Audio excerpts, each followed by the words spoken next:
కొన్ని నిమిషాలు మనం వాక్యం విందాం. బైబిల్ కలిగిన వారు దయచేసి చూడండి. ఆదికాండము 49వ అధ్యాయము. మీరు చాలాసార్లు విన్న సందర్భమే మళ్ళీ చెప్తున్నాను. మీరు చాలాసార్లు వినుంటారు కానీ మనము మళ్ళొకసారి విందాం. అందరూ సిద్ధపడాలి. ఈ సమయంలో మనం చాలాసార్లు విన్న సందర్భమే మళ్ళీ చెప్తున్నాను. 49వ అధ్యాయం 8వ వచనంలో 3వ లైన్ ఒక మాట ఉంది చూడండి. నీ తండ్రి కుమారులు నీ ఎదుట సాగిలా పడుదురు. హల్లెలూయా. ఎవరి కుమారులు? నీ తండ్రి కుమారులు నీ ఎదుట సాగిలా పడుదురు. అంటే తండ్రి కుమారులు అంటే వాళ్ళే కదా, అన్నలు తమ్ముళ్ళు లేదంటే అక్కలు చెల్లెళ్ళు. వాక్యం ఏం సెలవిస్తుందంటే నీ తండ్రి కుమారులు నీ ఎదుట సాగిలా పడుదురు. హల్లెలూయా. ఈ మాట ఒకరి జీవితంలో నెరవేరింది, ఒక వ్యక్తి జీవితంలో నెరవేరింది. ఆ వ్యక్తి పేరు యోసేపు. ఆ వ్యక్తి పేరు ఏంటి? యోసేపు. యోసేపు తండ్రి ఎవరు చెప్పాలి. యోసేపు తండ్రి పేరు యాకోబు. యాకోబుకు 4 భార్యలు. ఎంతమంది చెప్పాలి? యాకోబుకు ఎంతమంది భార్యలు? 4. వారి పేర్లు లేయా, రాహేలు, బిల్హా, జిల్ఫా. ఈ 4 భార్యల సంతానము మొత్తము 13 మంది. ఎంతమంది? 13 మంది. 12 మంది మగపిల్లలు, 1 ఆడపిల్ల. వీరు ఈ 12-13 మంది కూడా 4 భార్యల పిల్లలు. దాంట్లో అందరికంటే చిన్నవాడు యోసేపు. అందరికంటే చిన్నవాడు యోసేపు. యాకోబుకు యోసేపు అంటే చాలా ప్రేమ. యోసేపు వాళ్ళ అన్నదమ్ములతోనే చిన్న ఉన్నప్పుడు అందరితో కలిసిమెలిసి ఉంటున్నాడు. అయితే ఈ 11 మంది అన్నదమ్ములు ఎవరైతే ఉన్నారో, ఒకరోజు యోసేపు వారి అన్నదమ్ములు అందరు కలిసి మందను మేపుకుంటున్నారు. అయితే ఈ 11 మంది అన్నదమ్ములు కొన్ని అయిష్టంగా దేవునికి విరుద్ధంగా కొన్ని కార్యాలు చేస్తున్నప్పుడు ఈ యోసేపు అనే వ్యక్తి వాళ్ళ తండ్రి అయిన యాకోబు దగ్గరికి వెళ్ళి చెప్తున్నాడు, తండ్రి మనం మిగతా 11 అన్నదమ్ములు దేవునికి విరుద్ధంగా అయిష్టంగా జీవిస్తున్నారు అని యోసేపు యాకోబు దగ్గరికి వెళ్ళి చెప్తున్నాడు. ఒకసారి చూడండి వాక్యము 37వ అధ్యాయం. దయచేసి బైబిల్ కలిగిన వారు దయచేసి ఓపెన్ చేయాలి. 37వ అధ్యాయంలో 2వ వచనంలో 2వ లైన్ చూడండి. యోసేపు 11 ఏళ్ల వాడై తన సహోదరులకు కూడా మందను మేపుచుండెను. అతడు చిన్నవాడై తన తండ్రి భార్య అయిన బిల్హా కుమారుల యొద్దను జిల్పా కుమారుల యొద్దను ఉండెను. అప్పుడు యోసేపు వారి చెడుతనము గూర్చిన సమాచారము వారి తండ్రి యొద్దకు తెచ్చుచుండెను. హల్లెలూయా. అన్నదమ్ములు ఆ చిన్న కుమారుని టార్గెట్ చేయడానికి ఫస్ట్ కారణం ఏంటిది అంటే, వీళ్ళ బండారం అంతా ఎవరికి చెప్తున్నాడు? తండ్రికి చెప్తున్నాడు. అప్పుడు ఆ 11 మంది ఇతని మీద పగబట్టారు. ఈ యోసేపుకు ఒక టాలెంట్ ఉంది. ఏంటి అంటే, ఎవరైనా కలలు కంటే ఆ కలలు మనకు అర్థం కాకపోతే ఆ కలల భావము, దాని స్వభావము, దాని గురించి వివరణ ఇచ్చే అలవాటు యోసేపుకు, అది దేవుడిచ్చిన తలాంతు అని బైబిల్లో ఉంది. ఇదే ఒకరోజు అన్నదమ్ములకు యోసేపుకు ఒక కళ వచ్చింది. ఆ కళ భావము చెప్పినప్పుడు అతని మీద ఇంకా పగబట్టారు. ఏమని అంటే, నాకు ఒక కళ వచ్చింది, ఆ కళలో మీరందరూ నా ఎదుట సాగిలపడతారంట అని యోసేపు వాళ్ళ అన్నదమ్ములకు చెప్పాడు. చూడండి ఆ వాక్యం కూడా.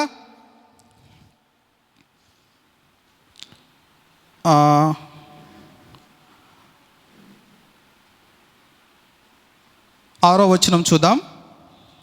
అతడు వారిని చూచి, నేను ఈ కలను మీరు దయచేసి వినుడి. అదేమనగా, మనము చేనిలో పనలు కట్టుచుంటిమి, నా పన లేచి నిలుచుచుండగా మీ పనలు నా పనను చుట్టుకొని నా పనకు సాష్టాంగపడనని చెప్పాను. హల్లెలూయా. యోసేపు ఏం చెప్తున్నాడు? మీ ఏవైతే పనులన్నీ ఉంటాయో నా దగ్గరకు వచ్చి సాష్టాంగ పడ్డాయి అన్నప్పుడు వాళ్ళకి ఇంకా కోపం వచ్చింది. ఇది రెండో కోపం. ఫస్ట్ కోపం ఏంటిది? అతని మీద విరుద్ధం రావడానికి ఫస్ట్ కారణం ఏంటిది? వీళ్ళ బండారం అంతా తండ్రికి చెప్తున్నాడు. రెండో కారణము, యాకోబు యోసేపుని ఎక్కువ ప్రేమించాడు. మూడో కారణము, ఈ కలలు కన్న తర్వాత దాని వివరణ ఇచ్చినప్పుడు ఎక్కువగా ఇంకా పగబట్టారు. అయితే ఒకరోజు ఈ 11 మంది పొలంలో ఉన్నారు, పొలం పనులు చేసుకుంటున్నారు. యాకోబు యోసేపుకు చెప్తున్నాడు, నీ అన్నలు ఎక్కడున్నారో ఒకసారి చూసిరా. ఇంటి నుండి పొలంకు బయలుదేరాడు. ఈ 11 మంది అన్నదమ్ములు సమయం గురించి చూస్తున్నారు. ఆ సమయంలో పొలంలో పనులు చేసుకుంటున్నారు వీళ్ళందరూ 11 మంది అన్నదమ్ములు. యోసేపు, చిన్నవాడైన యోసేపు అక్కడి నుండి వస్తున్నప్పుడు వాళ్ళందరూ ఒక మాట మీదనే నిర్ణయం ఉన్నారు. ఏమని? వీని చంపేయాలి, ఇదే మనకు మంచి ఛాన్సు అన్నప్పుడు ఆ 11 మంది కలిసి ఒక నిర్ణయం తీసుకున్నారు. ఏమని అంటే, యోసేపుని చంపేద్దాం, ఇదే మనకు మంచి అవకాశం అన్నప్పుడు యోసేపు దూరం నుంచి వస్తున్నప్పుడు ఈ 11 మంది అన్నదమ్ములు పన్నాగం పడి దగ్గరకు వచ్చాడు. దగ్గరకు వచ్చిన తర్వాత అందరూ కలిసి అతన్ని తీసుకెళ్ళి కొట్టి నీళ్లు లేని బావిలో పడేశారు. చూద్దాం, ఆ వాక్యం కూడా చూద్దాం. 18వ వచనం చూడండి. అతడు దగ్గరకు రాకమునుపు వారు దూరం నుండి అతనిని చూచి అతని చంపుటకు దురాలోచన చేసిరి. అయితే యాకోబు చిన్న కుమారుడు కదా, ప్రేమించి ఒక మంచి అంగి గుట్టించాడు. ఏది? నిలువుటంగి గుట్టించి పంపించాడు. అయితే ఆ యోసేపును ఆ 11 మంది అన్నదమ్ములు కలిసి ఆ అంగిని తీసేసి దాన్ని ఒక జంతువును చంపి ఆ రక్తంలో ముంచి ఈ యోసేపుని బట్టలు లేకుండా బావిలో పడేశారు. యోసేపు చావలేదు. అప్పుడు గుంటల మీద వస్తున్నారు, చూడడం జరిగింది. ఎవరు? ఈ 11 మంది అన్నదమ్ముళ్ళు. విని బావిలో పడేస్తే మనకి ఏమీ ₹1 లాభం లేదు. విని బయటకు తీసి ఆ ఇష్మాయేలీలకు అమ్మేస్తే వాళ్ళు మనకు ఎంతో కొంత డబ్బిస్తారు. ఆ ఇష్మాయేలీలకు అతన్ని అమ్మడము జరిగింది. చూడండి, ఆ వాక్యం కూడా చూడండి. 28వ వచనం చూడండి. మిద్యానీయులైన వర్తకులు ఆ మీదుగా వెళ్ళుచుండగా వారు ఆ గుంటలో నుండి యోసేపును పైకి తీసి ఆ ఇష్మాయేలీలకు 20 తులముల వెండికి అతన్ని అమ్మివేసిరి. 20 తులముల వెండికి అతన్ని అమ్మేశారు. బావిలో నుంచి తీసి అతన్ని అమ్మివేశారు. 20 తులాలు అప్పట్లో చాలా గొప్ప. అయితే ఆ ఇష్మాయేలీలు అతన్ని తీసుకెళ్ళి, మరి వాళ్ళు ఏమన్నా చేశారంటే వాళ్ళేం చేయలేదు, వాళ్ళు ఇంకొకరికి అమ్మేశారు. ఇస్మాయిలీలకు అమ్మేశారు. ఇస్మాయిల్ ఏం చేశారంటే ఇంకొక ఐగుప్తులో పొతిఫరను అనే ఒక రాజు ఉంటాడు, పొతిఫర్ అనే ఒక రాజు ఉంటాడు, అతనికి అమ్మేశారు. చూడండి, ఆ వాక్యం కూడా 39వ అధ్యాయంలో రెండో వచనం, క్షమించాలి, 1వ వచనంలోనే మూడో లైన్ చూడండి. పోతిఫరను ఒక ఐగుప్తుడు అక్కడికి అతన్ని తీసుకుని వచ్చిన ఇష్మాయేలీయుల వద్ద అతనిని కొనెను. హల్లెలూయా. ఎవరికి అమ్మేశారు వీళ్ళు? ఇప్పుడు అన్నదమ్ములు ఎవరికి అమ్మేశారు? ఇష్మాయేలీయులు అంటే ముస్లింలకు అమ్మేశారు. వాళ్ళు తీసుకొచ్చి ఎవరికి అమ్మేశారు? పోతిఫర్ అనే రాజుకు అమ్మేశారు. ఏం చేశాడు అంటే ఆ రాజు అతన్ని అన్నిటిపైన అధికారము యోసేపుకు ఇచ్చాడు. హల్లెలూయా. చూడండి 5వ వచనంలో, 39 వచనంలో, అతడు తన ఇంటి మీదను తనకు కలిగిన దానంతటి మీదను అతని విచారణకర్తగా నియమించిన కాలము మొదలుకొని యెహోవా యోసేపు నిమిత్తము ఆ ఐగుప్తీయుని ఇంటిని ఆశీర్వదించెను. హల్లెలూయా. అయితే ఇక్కడ వరకు బాగానే ఉంది, కానీ యోసేపు పోతిఫర్ భార్య ఉంటుంది. ఆ భార్య అతని మీద కన్నేసింది. ఎవరిపైన? యోసేపు పైన. యోసేపు రూపవంతుడని కూడా వాక్యం సెలవిస్తుంది. చూడండి ఒకసారి 6వ వచనంలో చివరి లైన్లో, యోసేపు రూపవంతుడై సుందరుడనై యుండెను. హల్లెలూయా. అయితే ఒకరోజు ఇంట్లో ఎవ్వరు లేరు, అందరూ వారి వారి పనుల నిమిత్తం వెళ్ళారు. యోసేపు పోతిఫర్ భార్య మాత్రమే ఇంట్లో ఉన్నారు. ఆ భార్య ఏం చేసింది అంటే ఇతన్ని పాపం చేయడానికి పిలిచింది. అతడు అప్పుడు ఒక మాట అన్నాడు, రాజు నాకు అన్నిటిపైన అధికారం ఇచ్చాడు, కానీ నీ మీద కాదు అని అతను అక్కడి నుండి పారిపోయాడు. రాజు కొద్ది నిమిషాలైతే, ఇంకొక అరగంటనో గంటల లోపు వచ్చేటప్పుడు ఈమె ఏం చేసిందంటే బట్టలన్నీ చింపుకొని ఏడ్చుకుంటూ రాజు దగ్గర ఏడుస్తుంది. ఏమని? నువ్వు ఎంతో నమ్మి అధికారము, రాజ్యాధికారము, ప్రజలను అన్నీ ఇచ్చిన ఈ యోసేపు ఎవ్వరూ లేని టైంలో నన్ను పాడు చేయాలని చూశాడని భార్య ఆ రాజుకు అబద్ధం చెప్పింది. అబద్ధమా నిజమా? అది అబద్ధమా నిజమా? చెప్పాలి మీరే. అబద్ధమో రాజుకు చెప్పింది. యోసేపు అలా చేయలేదు. భార్య అబద్ధం చెప్పింది, అతని మీద కక్ష కట్టింది. ఆ కక్షను తీర్చుకోవడానికే అబద్ధం చెప్పి రాజుకు చెప్పడంతో రాజు కోపంతో అతన్ని ఇంచుమించు 2 సంవత్సరాలు 3 సంవత్సరాలు జైల్లో పెట్టాడు. ఆ మాట కూడా ఉంది 39వ అధ్యాయం 19వ వచనం. తన భార్య తనతో చెప్పిన మాటలు విన్నప్పుడు కోపముతో మండిపడి అతనిని పట్టుకొని రాజు ఖైదీలు బంధింపబడు చెరసాలలో అతన్ని వేయించాను. చెరసాలలోనే చెయ్యని తప్పుకు శిక్ష అనుభవిస్తున్నాడు. అయితే ఇలా 2 సంవత్సరాలు 3 సంవత్సరాలు గడిచిపోయింది. తర్వాత ఈ స్టోరీలోకి ఇంకొక వ్యక్తి ఎంటర్ అయ్యాడు. అతని పేరే ఫరో. అతని పేరేంటి? ఫరో, ఐగుప్తు రాజు. వీళ్ళు ఉన్నది కనాను దేశం. ఎవరైతే ఈ యోసేపు ఈ రాజులు ఉన్నారో వీళ్ళంతా ఎవరు? కనాను దేశంలో ఉంటారు. ఐగుప్తులోనేమో ఫరో రాజు ఉంటాడు. ఈ ఫరో రాజు ఈ స్టోరీలోకి ఎంటర్ అయ్యాడు.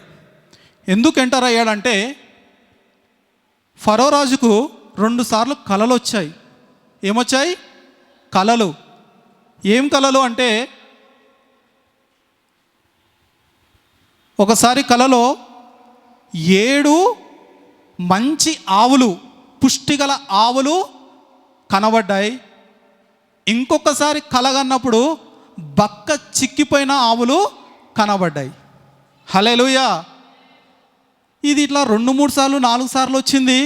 దీని అర్థము అక్కడున్న అతని మంత్రులు కానీ ఎమ్మెల్యేలు కానీ ఎవ్వరూ చెప్పట్లేదు. దాని వివరణ తెలియట్లేదు. ఎవరికి? ఫరో రాజుకు. అయితే అక్కడ వినికిడి ఇక్కడ వినికిడి. ఈ ఫరో రాజు దగ్గర కొంతమంది ఏం చెప్పారంటే, ఈ కళలను వివరించేవాడు ఒకడు ఉన్నాడు, అతని పేరు యోసేపు, అతడు ప్రస్తుతము జైల్లో ఉన్నాడు. హల్లెలూయా. అయితే ఇప్పుడు ఎవరు అవసరం ఉంది ఈ ఫరో రాజుకు? చెప్పాలి. యోసేపు అవసరము ఫరో రాజుకు ఉంది. ఎందుకు? ఈ 7 మంచి బలిసిన ఆవులు ఏంటి, ఈ బక్క చిక్కిపోయిన 7 ఆవులు ఏంటి అని ఆ వివరణ తెలుసుకోవడానికి ఈ యోసేపు అవసరము ఫరో రాజుకు వచ్చింది. ఆ ఫరో రాజు ఏం చెప్పాడంటే, సరే ఎక్కడుంటాడు అతను? పలానా ప్రాంతంలో ఉంటాడు, పలానా చెరసాలలో ఉంటాడు. సరే అతని దగ్గరికి వెళ్ళండి, నేను చెప్పానని చెప్పి ఆ యోసేపు దగ్గరికి వెళ్ళి చెరసాలలో నుండి అతన్ని బయటికి తీసుకొచ్చారు. ఆ వాక్యం చూద్దాం. 41వ అధ్యాయం, ఆదికాండం 41వ అధ్యాయం. నేను స్టోరీ చెప్పినాక మీకు వివరిస్తే ఇంకా క్లియర్గా అర్థమవుతుందని చెప్తున్నాను. 2 ఏండ్లు గడిచిన తర్వాత ఫరో ఒక కలను కనెను. అందులో అతడు ఏటి దగ్గర నిలిచి ఉండగా చూపునకు అందమైనవి బలిసినవి 7 ఆవులు ఏటిలో నుండి పైకి వచ్చుచు జమ్ములో వేయించుచుండెను. వాటి తర్వాత చూపునకు వికారమైన చిక్కిపోయిన మరి 7 ఆవులు ఏటిలో నుండి పైకి వచ్చుచు ఏటి ఎడ్డున ఆ ఆవుల దగ్గర నిలుచుచుండెను. హల్లెలూయా. చూసాడా, ఫరోకి కల వచ్చింది. ఈ కళ భావం తెలుసుకోవడానికి నానా తంటాలు పట్టాడు. ఈ 12వ వచనంలో చూడండి, అక్కడ రాజ సంరక్షక సేనాధిపతికి దాసుడై ఉన్న ఒక హెబ్రీయు పడుచువాడు మాతో కూడా ఉండెను. అతనితో మా కళలను మేము వివరించి చెప్పినప్పుడు అతడు వాటి భావమును మాకు తెలిపెను. ఒక్కొక్కని కళ చొప్పున దాని భావము తెలిపెను. అతడు మాకు ఏ భావము తెలిపెనో ఆయా భావముల చొప్పున జరిగెను. నా ఉద్యోగము నాకు మరలా ఇప్పించి భక్ష్యకారుణ్ణి వ్రేలాడదీంచని ఫరోతో చెప్పగా ఫరో యోసేపును పిలువనంపెను. కాబట్టి చెరసాలలో నుండి అతని త్వరగా రప్పించి అతడు క్షౌరము చేయించుకొని మంచి బట్టలు కట్టుకొని ఫరో యుద్ధకు వచ్చాను. గట్టి చప్పట్లు కొడదామా? హల్లెలూయా. చూడండి, ఎక్కడో కనానులో జైల్లో ఉన్న యోసేపు, ఎక్కడో ఐగుప్తులో ఉన్న ఫరో అవసరానికి దేవుడు అతన్ని ఈ రకంగా బయటికి విడుదల చేశాడు. హల్లెలూయా. అప్పుడు మంచి బట్టలు వేసుకొని, అంటే అప్పటికి 22 సంవత్సరాలు యోసేపుకు ఉంటాయి. అతన్ని బయటకు తీసుకొచ్చారు, ఫరో దగ్గరికి తీసుకెళ్లారు. ఫరో అప్పుడు అతనికి ఈ కళ చెప్పాడు.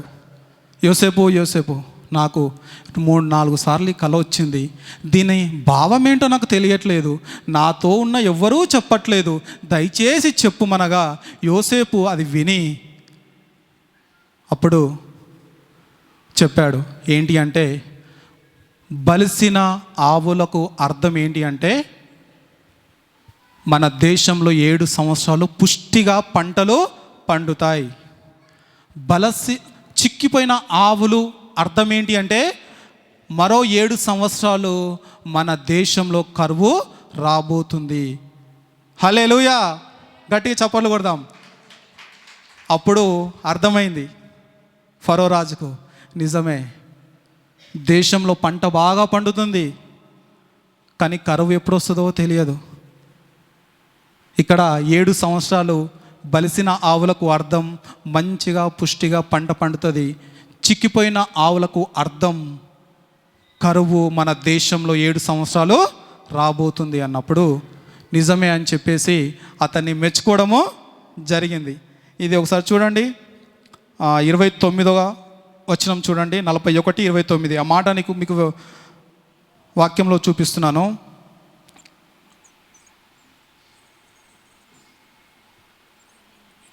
29. ఇదిగో ఐగుప్తు దేశమంతటను బహు సమృద్ధిగా పంట 7 సంవత్సరములు వచ్చుచున్నవి, మరియు కరువు గల 7 సంవత్సరములు వాటి తర్వాత వచ్చును. హల్లెలూయా. అప్పుడు తెలుసుకొని ఆ యోసేపు మాట విని దానికి ముందస్తు జాగ్రత్తగా ఈ ఫరో దానికి సిద్ధమయ్యాడు. హల్లెలూయా, హల్లెలూయా.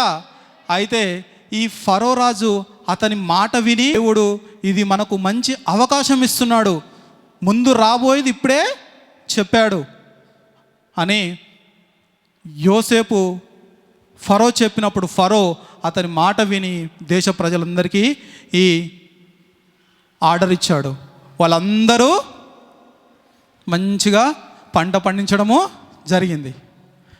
అలా 7 సంవత్సరాలు మెల్లిమెల్లిగా, సంవత్సరం 2 సంవత్సరాలు, అలా అలా అలా 7 సంవత్సరాలు అయిపోయింది. ఇవేమి ఫస్ట్ 7 సంవత్సరాలు ఏంటివి? పుష్టిగా మంచిగా ఉన్న 7 సంవత్సరాలు. ఇప్పుడు కరువు సంవత్సరాలు ప్రారంభమయ్యాయి. ఇక్కడ స్టోరీ మళ్ళీ యాకోబు కుటుంబంలోకి ఎంటర్ అయింది. కరువు రోజులు స్టార్ట్ అయ్యాయి. యాకోబు అంటున్నాడు, అప్పుడు కనాను దేశంలో ఉన్న యాకోబు 10 మంది కొడుకులతో అంటున్నాడు, కరువు స్టార్ట్ అయిపోయింది, ఇప్పుడు ఏం చేద్దాం? మన దగ్గర ఉన్న 7 సంవత్సరాలు ధాన్యము అయిపోయింది, అక్కడ ఇక్కడ కొని తెచ్చాం, అది కూడా అయిపోయింది, ఇప్పుడు ఏం చేద్దాం బిడ్డలారా అని యాకోబు కొడుకులను అన్నప్పుడు, కొడుకులు ఒక విషయం తెలిసింది ఏంటంటే, ఫరో దగ్గర అతను నియమించిన రాజు అందరికీ ధాన్యం ఇస్తున్నాడంట, మనం వెళ్ళి మనం కూడా తెచ్చుకుందాం అని ఆ కొడుకులు యాకోబుతో చెప్పారు. అక్కడున్న రాజు ఎవరు చెప్పాలి? అక్కడ ఫరో నిలబెట్టిన రాజు ఎవరు? యోసేపు. ఇప్పుడు ఎవరి దగ్గరికి వెళ్తున్నారు వీళ్ళు? ఎప్పుడైతే ఏ తమ్ముడిని అయితే చంపాలని చూశారో, ఎవరినైతే తొక్కాలని చూశారో, ఎవరినైతే నిందించాలని చూశారో, ఎవరినైతే డెవలప్ కాకూడదని చూశారో, దేవుడు ఆ 10 మంది అన్నదమ్ములని వాళ్ళ చిన్న తమ్ముడైన యోసేపు దగ్గరకే వెళ్ళాలి. అది వీళ్ళకు తెలియదు, అది ఆ యోసేపుకు తెలియదు. వాళ్ళు ఏమనుకున్నారంటే, యోసేపు ఎప్పుడో చనిపోయి ఉండొచ్చు, వాళ్ళు ముస్లిమ్స్ ఎక్కడెక్కడో ఇస్మాయిల్ని తీసుకెళ్లారు, ఏమేమో చేసి ఉండొచ్చు అన్నప్పుడు ఈ 11 మంది అన్నలు సిద్ధమయ్యారు. ఎక్కడికి? ఫరో రాజు దగ్గరికి వెళ్ళి అతనితో ఉన్న రాజు దగ్గర అడుగుదామని. హల్లెలూయా, గట్టిగా చప్పట్లు కొడదాం. 42వ అధ్యాయం 1వ వచనం చూద్దాం. ధాన్యము ఐగుప్తులో నున్నదని యాకోబు తెలుసుకొనినప్పుడు మీరెలా ఒకరి ముఖము ఒకరు చూచుచున్నారని తన కుమారులతో అనెను.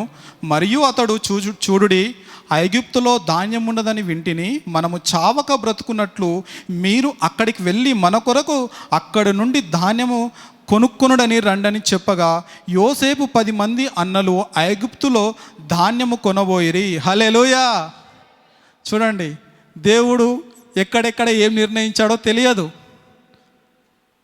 చివరకు యోసేపు దగ్గరికే ఈ 10 మంది అన్నలు వెళ్తున్నారు, ప్రయాణమై వెళ్తున్నారు. అందరూ ఆయా ప్రాంతాల నుంచి వచ్చిన వాళ్ళందరూ 1 by 1. యోసేపు కొంత దూరంలో ఉన్న ఆ 10 మంది అన్నలను చూశాడు. గట్టిగా చప్పట్లు కొడదామా? 10 మంది అన్నలను చూశాడు, షాక్ అయ్యాడు. కానీ యోసేపు వారిని గుర్తుపట్టాడు, కానీ వాళ్ళు యోసేపుని గుర్తుపట్టలేదు. ఎక్కడో చనిపోయింటాడు, ఎవరో చంపేసి ఉంటారులే అనుకున్నాడు. కానీ దేవుడు యోసేపుకు తోడుగా ఉన్నాడు. హల్లెలూయా. తోడుగా ఉండి ఒక్కొక్క స్టెప్పు అతని అంచెలంచెలుగా ఎంచి రాజును చేశాడు. ఆ రాజు దగ్గరికే అన్నదమ్ములను సాగిలపడేటట్టు చేశాడు. చివరికి అలా మెల్లిగా వస్తున్నారు దగ్గరికి వచ్చారు. అప్పుడు యోసేపు ఏం తెలియనట్టు ఏం అడిగాడు తెలుసా? మీరు ఎక్కడి నుంచి వచ్చారు? అప్పుడు వీళ్ళు చేశాడు. యోసేపు కఠినంగా మాట్లాడాడు. మీరెవరు? మీరు ఎక్కడి నుంచి వచ్చారు? ఏ ప్రాంతం అని అన్నప్పుడు వాళ్ళు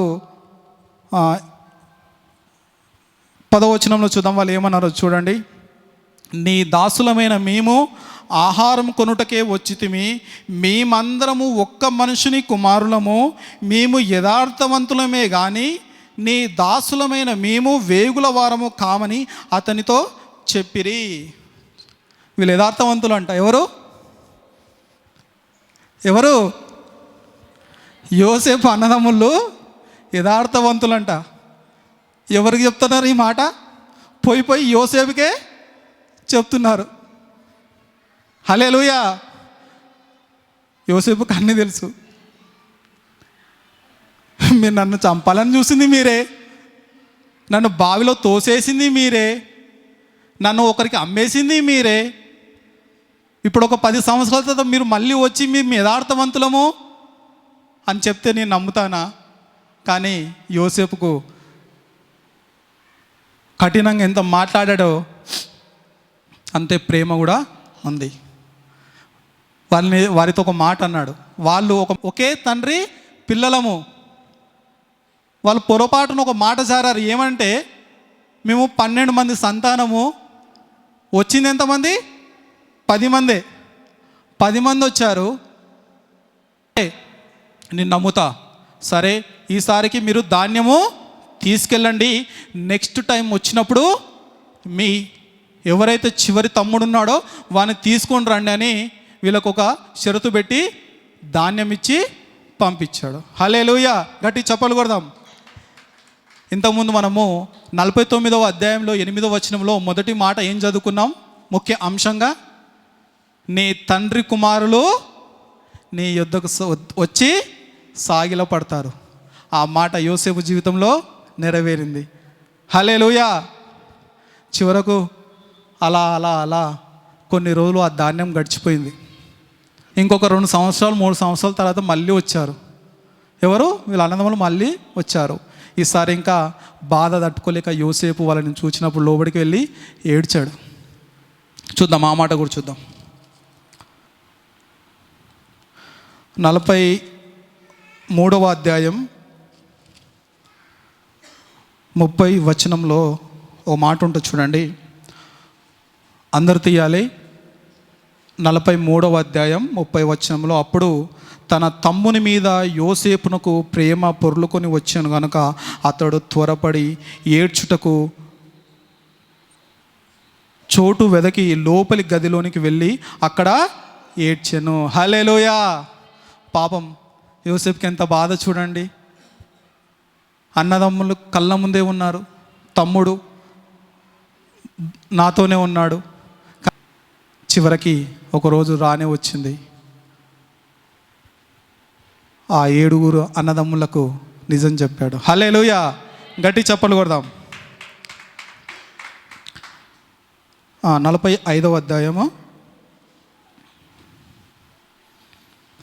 3వ వచనంలో, అప్పుడు యోసేపు, నేనే యోసేపును, నా తండ్రి ఇంకా బ్రతికున్నాడా అని అడిగినప్పుడు అతని సహోదరులు అతని సముఖమందు తొందరపడి అతనికి ఉత్తరము ఇయ్యలేకపోయి.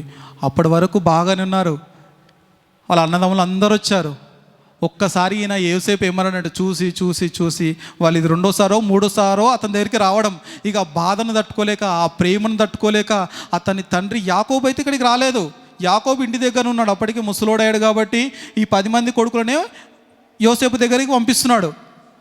యోసేపు అని వాళ్ళకు తెలియదు, వాళ్ళ తండ్రికి తెలియదు. చివరకు యోసేపు ఇంకా బాధను తట్టుకోలేక, ప్రేమను తట్టుకోలేక ఒకరోజు చెప్పాడు.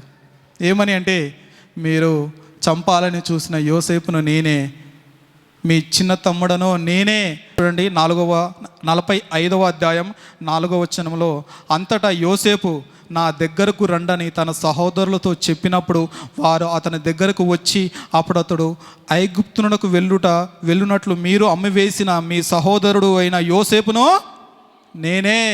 హల్లెలూయా. చూడండి, ఇంకా ఆ బాధను తట్టుకోలేక అన్నదమ్ములకు చెప్పేశాడు. అప్పుడు బాధతో కన్నీళ్ళు చూడండి. ఇంచుమించు ఒక 20-25 సంవత్సరాల తర్వాత వాళ్ళు కలిశారు. 20-25 సంవత్సరాల అన్నదమ్ములందరూ కలుసుకున్నారు. చివరకు అలా ఈ సంతోషం పట్టజాలక ఈ విషయాన్ని ఫరో రాజుకు చెప్పడం జరిగింది. ఎవరు? యోసేపు.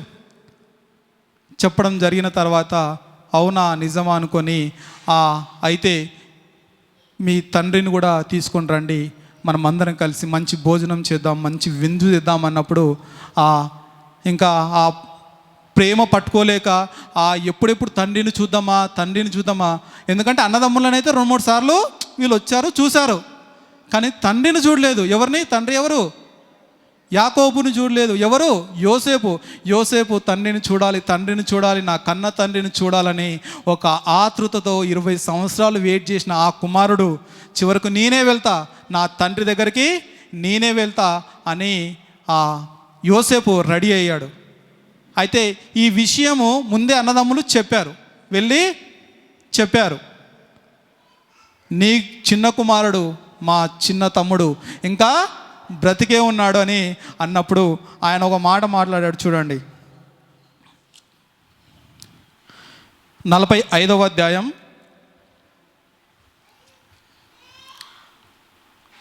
25వ వచనంలో చూడండి.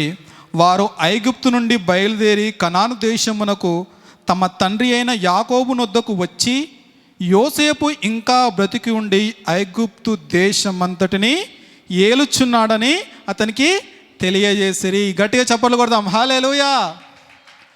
చూడండి ఎంత మంచి దేవుడు, ఎక్కడున్న వారిని ఎలా చేశాడు చూడండి. చివరకు తండ్రి దగ్గరకు వచ్చి యాకోబుకు చెప్పారు. ఏమని చెప్పారు? యోసేపు బ్రతికే ఉన్నాడని ఒకటి చెప్పారు, రెండోది ఏం చెప్పాడు? ఐగుప్తు దేశమంతటిని పరిపాలిస్తున్నాడని ఇంకొక విషయం చెప్పారు. ఎంత సంతోషం, ఇంకా చాలు, నేను చనిపోయినా పర్వాలేదని తర్వాత వాక్యంలో అతను అంటున్నాడు. ఇంకా చాలు, నా చిన్న కుమారుడు బ్రతికే ఉన్నాడు, ఇప్పుడు ఒక రాజ్యాన్ని ఏలుతున్నాడు అని సంతోషము ఆ తండ్రి ముఖంలో కనబడింది. తర్వాత ఒకరోజు యోసేపు ఇంకా వాళ్ళ ఇంటికి బయలుదేరాడు. చూడండి ఆ వాక్యం కూడా చూడండి, 46వ అధ్యాయం 29వ వచనం. అందరూ తీయాలి, అందరూ చూడాలి. 46వ అధ్యాయం 29వ వచనంలో యోసేపు తన రథమును సిద్ధము చేయించి తన తండ్రి అయిన ఇజ్రాయేలును ఎదుర్కొనుటకు గోషేనుకు వెళ్ళి అతనికి కనబడెను. అప్పుడు అతడు మెడ మీద పడి అతని మెడ పట్టుకొని ఎంతో ఏడ్చెను. హల్లెలూయా. ఎవరు? ఏం చేశాడు? యోసేపు ఏం చేశాడు? రథాన్ని సిద్ధపరచుకున్నాడు. రథం మీద ఊరేగింపుతో కనాను దేశంలో ఉన్న యాకోబు ఇంటికి, తన తండ్రి అయిన యాకోబు ఇంటికి వచ్చాడు. ఆ సంతోషంలో ఒకరినొకరు యోసేపు యాకోబు ఇద్దరు కౌగిలించుకొని ఒకరి మీద ఒకరు పడి ఏడ్చారు. హల్లెలూయా. ఇంకా తర్వాత యోసేపు ఈ 31వ వచనంలో 30వ వచనంలో అప్పుడు ఇజ్రాయేలు నువ్వు యోసేపుతో నీవింకా బ్రతికున్నావు, నీ ముఖము చూచితిని గనుక నేనిక చనిపోవుదును అని చెప్పి యోసేపుతో యాకోబు అంటున్నాడు. హల్లెలూయా. చూడండి ఇంకా చాలా చాలా సందర్భాలు ఉన్నాయి, నేను చెప్పాలనుకోవట్లేదు, కానీ ఇక్కడ యోసేపు జీవితంలో అదే జరిగింది. చిన్నవాడు, మనం తొక్కాలని చూస్తున్నావా, వారు పెద్దగా అవుతారు. ఇక్కడ చిన్న పెద్ద అని లేదు, ఏ మనుషునైనా సరే తొక్కాలని చూస్తున్నారా, ఎదుగుతే ఓర్వలేకపోతున్నారా, అంతకంతకు వాళ్ళు ఎదుగుతూనే ఉంటారు. ఎందుకంటే దేవుడు వారికి తోడై ఉన్నాడు. ఇక్కడ ఇంకొక విషయం, యోసేపు చేసిన ఇంకొక పెద్ద విషయం ఏంటంటే పాపానికి అవకాశం ఉన్నా చెయ్యలేదు. పాపానికి అవకాశం ఉన్నా చెయ్యలేదు. మూడో విషయం,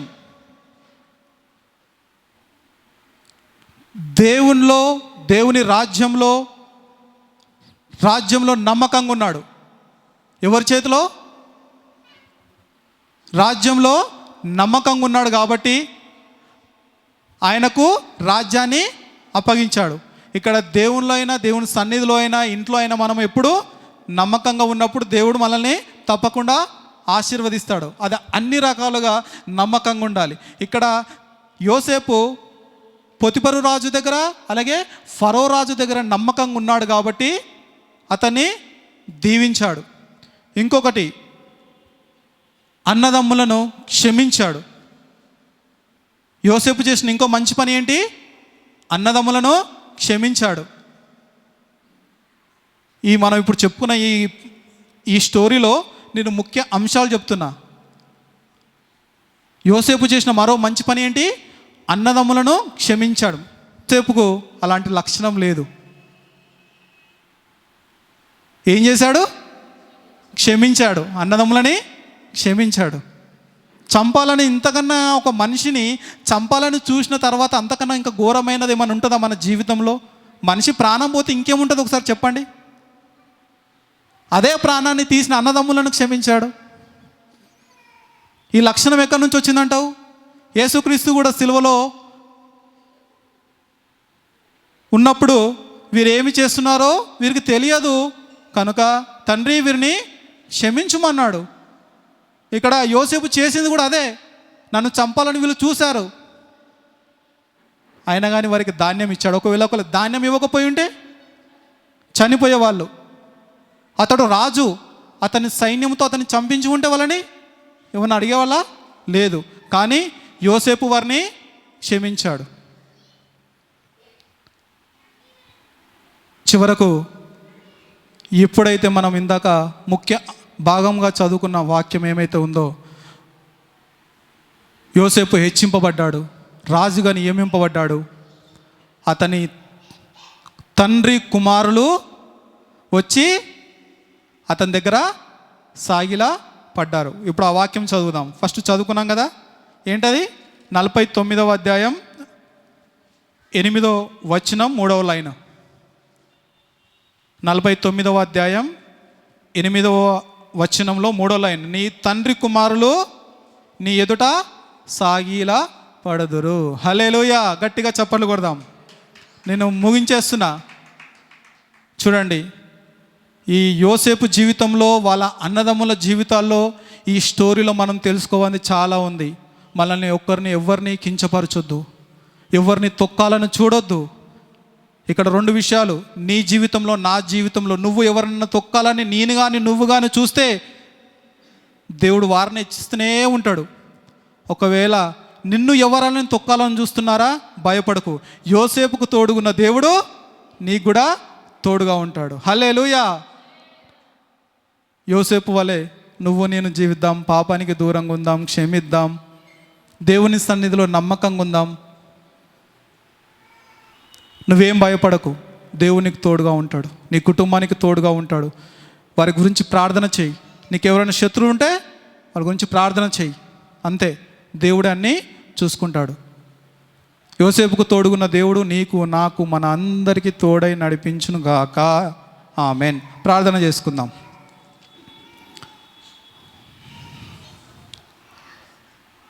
అందరూ కళ్ళు మూసుకున్నట్లయితే ఇప్పటి వరకు చెప్పిన కొన్ని మాటలను మనం జ్ఞాపకం చేసుకొని ప్రార్థన చేసుకొని, నేను తర్వాత ప్రార్థన చేస్తా, దాంతో ఏకీభవిద్దాం. దయచేసి అందరూ ప్రార్థన చేసుకుందాం. కళ్ళు మూసుకున్నట్లయితే. ప్రభువా, ఆశ్చర్యకరుడవు తండ్రి, ఆలోచనకర్తవు, నిత్యుడవగు తండ్రి, సమాధానకర్తవు, ఏమని మిమ్మల్ని పాడాలి తండ్రి, ఏమని మిమ్మల్ని స్తుతించాలి? దినమెల్లా మిమ్మల్ని పాడి స్తుతించిన మీ రుణము తీర్చుకోలేమేసయ్యా. ఏసయ్యా అని పేరు పలకడానికి కూడా అర్హత లేదు ప్రభువా, అంతటి దౌర్భాగ్యులము, పాపులము. అయినను మమ్మల్ని మీరు ప్రేమించారు, మీరు రక్షణనిచ్చారు, మీ కృప చూపారు. మేము ఇలా ఈరోజు బ్రతికున్నామంటే తండ్రి, మా నీతి, మా నిజాయితీ కాదు తండ్రి, మా పరిశుద్ధత కాదు తండ్రి, మా ప్రార్థన కాదు తండ్రి, మా విశ్వాసం కాదు తండ్రి, మీరు మాపై చూపిన కృపనే తండ్రి. మీకు వందనాలు యేసయ్యా. తండ్రి, ఇంతవరకు ప్రభువా పాటల ద్వారా, ఆరాధన ద్వారా మహిమ పొందిన తండ్రి, వాక్యంతో మీరు మాతో మాట్లాడారని నమ్ముతున్నాం తండ్రి. మీకు వందనాలు యేసయ్యా. అవును తండ్రి, ఈరోజు యోసేపు జీవితాన్ని మా ముందట మీరు ఉంచారు.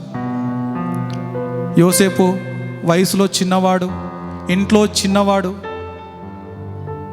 అయినను మీరు అతనికి తోడుగా ఉన్నారు. ఎప్పుడైతే వారి అన్నదమ్ములు అతని తొక్కాలని చూశారో, చంపేయాలని చూశారో తండ్రి, అప్పటి నుండి వారికి యోసేపుకు తోడుగున్న దేవుడవు తండ్రి, నీ కొందనాలు. యోసేపుకు తోడుగున్న దేవుడవు మాకు తోడుగా ఉండండి తండ్రి. యోసేపు వలె మేము పాపానికి దూరంగా ఉండేటట్టు కృప చూపండి తండ్రి. అన్నదమ్ములను క్షమించిన యోసేపు వలె మేము కూడా ఇతరులను క్షమించే మనసు మాకు దయచేయండి తండ్రి. ఫరోకు అలాగే పొతిఫరు రాజ్యంలో నీతి నిజాయితీతో ఉన్న యోసేపు వలె మేము కూడా దేవుని సన్నిధిలో, దేవుని సంఘంలో నీతి నిజాయితీతో, యథార్థతో ఉండేలాగున అట్టి జీవితం మాకు నేర్పించండి తండ్రి. ఏదేమైనా తండ్రి, మీరు గొప్ప దేవుడవు తండ్రి. యోసేపును చిన్నవాడై ఉన్నను అంచెలంచెలుగా తన్ని మీరు హెచ్చించిన విధమును బట్టి మీకు కొందనాలు. మా జీవితం కూడా అలాగే ఉండేలాగున కృప చూపండి తండ్రి, సహాయం చేయండి తండ్రి. యోసేపుని హెచ్చించిన దేవుడవు మమ్మల్ని కూడా మీరు హెచ్చించండి తండ్రి. మమ్మల్ని అభివృద్ధిపరచండి తండ్రి, మాకు తోడుగా ఉండండి తండ్రి. యేసయ్యా మీకు వందనాలు. మరోసారి తండ్రి, మా సంఘం అందరిని జ్ఞాపకం చేసుకోండి, సంఘ బిడ్డలను జ్ఞాపకం చేసుకోండి, వారి వారి కుటుంబాలను జ్ఞాపకం చేసుకోండి తండ్రి. వారు ఏ బాధల్లో, ఏ కష్టాల్లో ఉన్నారో వారిని ఆదుకోండి తండ్రి. వారిని ఓదార్చండి, ఆదరించండి, వారికి తోడుగా ఉండండి తండ్రి. యోసేపుకు తోడుగున్న దేవుడవు వారికి తోడుగా ఉండండి. అనారోగ్యాలతో ఎవరైనా బాధపడితే వారిని ముట్టండి, స్వస్థపరచండి.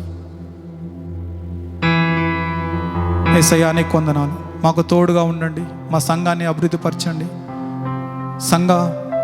సంఘాన్ని విశాలపరచండి తండ్రి. నీకు వందనాలు యేసయ్యా. సంఘ కాపరులను వారి వారి కుటుంబాన్ని జ్ఞాపకం చేసుకోండి, సంఘ పెద్దలను వారి వారి కుటుంబాలను జ్ఞాపకం చేసుకోండి. యోసేపుని తోడుగున్న దేవుడవు మాకు తోడుగా ఉండి అభివృద్ధిపరిచి సమస్త మహిమ ఘనతలు మీరే పొందుకోమని ఈ చిన్ని ప్రార్థన యేసుక్రీస్తు నామమున అడిగి వేడుకుంటున్నాము తండ్రి.